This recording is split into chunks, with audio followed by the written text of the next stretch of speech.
Olá, queridos, graça e paz a todos em nome do Senhor Jesus. Meus irmãos, eu queria compartilhar uma palavra com vocês nessa noite. E essa palavra faz parte de uma semente que o Senhor tem colocado em meu coração a respeito do plano e do projeto que Deus tem realizado ou deseja realizar em nós e através de nós, na igreja Ensinando Cristo às Nações.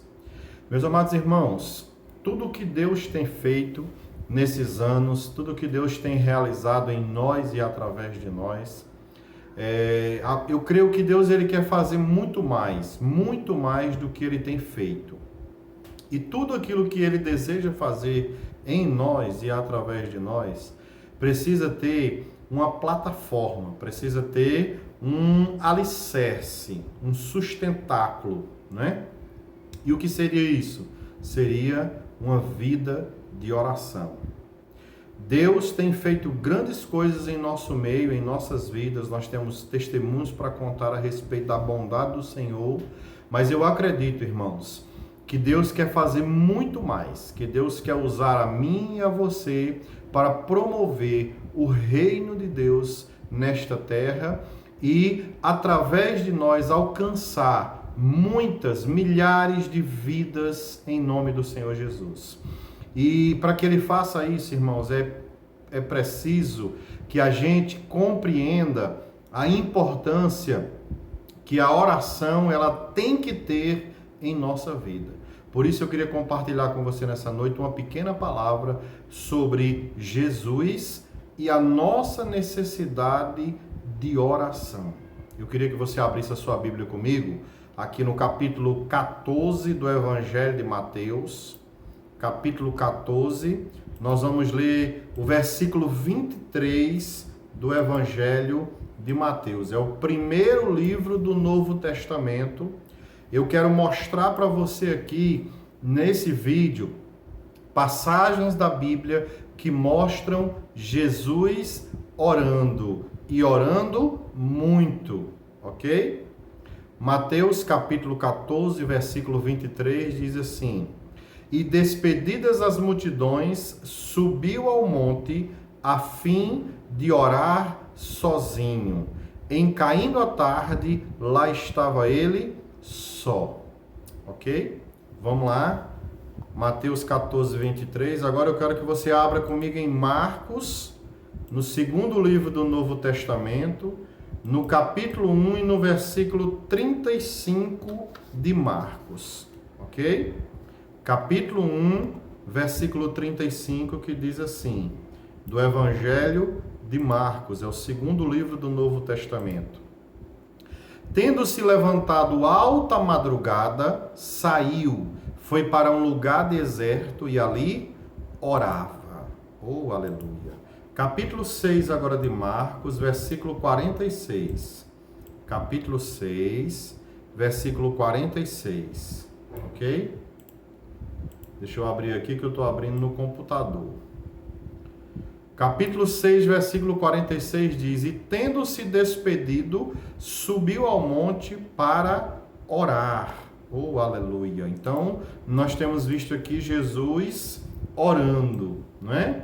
Várias passagens da Bíblia, Jesus orando. Agora vamos para o capítulo 14 ainda do Evangelho de Marcos e o versículo 35 do Evangelho de Marcos. É o segundo livro do Novo Testamento e diz assim: E adiantando-se um pouco, prostou-se em terra e orava para que, se possível, lhe fosse poupada aquela hora.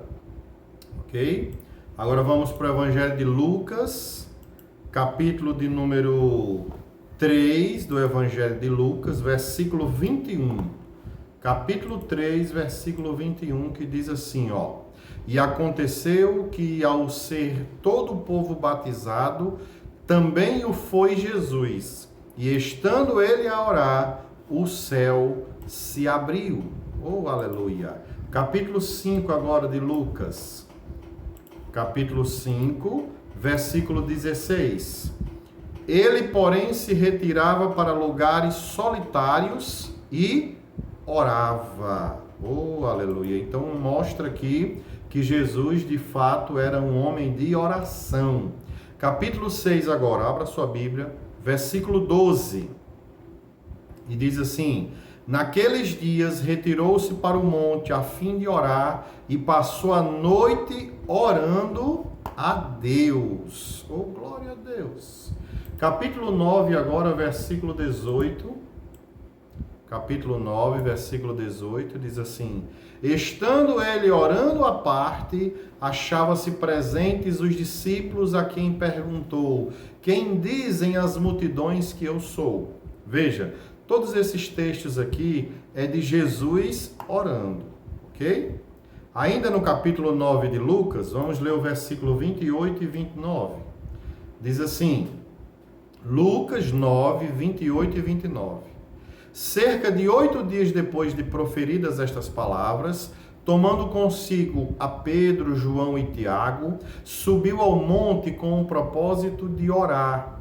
E aconteceu que, enquanto ele orava, a aparência do seu rosto se transfigurou e suas vestes resplandeceram de branca. Vamos ler ainda agora mais 2 textos. Capítulo 11 de Lucas agora, ainda no Evangelho de Lucas, capítulo 11, versículo 1. Diz assim: de uma feita estava Jesus orando em certo lugar. Quando terminou, um dos seus discípulos pediu: Senhor, ensina-nos a orar, como também João ensinou aos seus discípulos. Oh, glória a Deus. Agora vamos para o capítulo 22, versículo 41 a 44. Capítulo 22 do Evangelho de Lucas, versículo 41 a 44. Ele, por sua vez, se afastou cerca de um tiro de pedra e de joelhos orava, dizendo: Pai, se queres, passa de mim este cálice, contudo não se faça a minha vontade, e sim a tua. Então lhe apareceu um anjo do céu que o confortava, e estando em agonia, orava mais intensamente. Aleluia. Meus queridos, eu quero que você entenda um princípio bem importante da palavra de Deus. Nós não estamos falando aqui de um profeta, nós não estamos falando de um apóstolo, nós não estamos falando de um mestre, de um evangelista, nem de um pastor. Nós estamos falando do próprio Jesus, a palavra viva, a palavra encarnada. Amém? Mas uma vez que ele encarnou, ele estava operando em um corpo humano e, portanto, ele estava na dependência do Pai. E ele sabia, Jesus sabia a importância de orar. E aí a pergunta que eu quero fazer para você, como você sabe, eu gosto de pregar fazendo perguntas. Eu quero perguntar para você, se Jesus orava e orava muito, como nós vemos aqui em várias passagens, irmão, existem tantos outros versículos que eu quis ler para você apenas alguns poucos versículos em cada um dos 3 evangelhos para fundamentar isso que eu estava falando. Se Jesus precisava orar, o que dirá de nós? O plano de Deus não vai se cumprir na nossa vida se nós não aprendermos a viver uma vida de oração intensa e fervorosa. Então eu quero convocar você, irmãos, a orar. Amanhã, quarta-feira, nós teremos o nosso culto de oração e eu quero convocar você a estar presente. Quero convocar você a ser um crente guerreiro de oração, intercessor, a chegar cedo, a orar, a interceder. Não espere ficar recebendo motivação das pessoas. Não, você precisa entender que a oração é um meio pelo qual você vai viver e experimentar todos os planos e propósitos de Deus.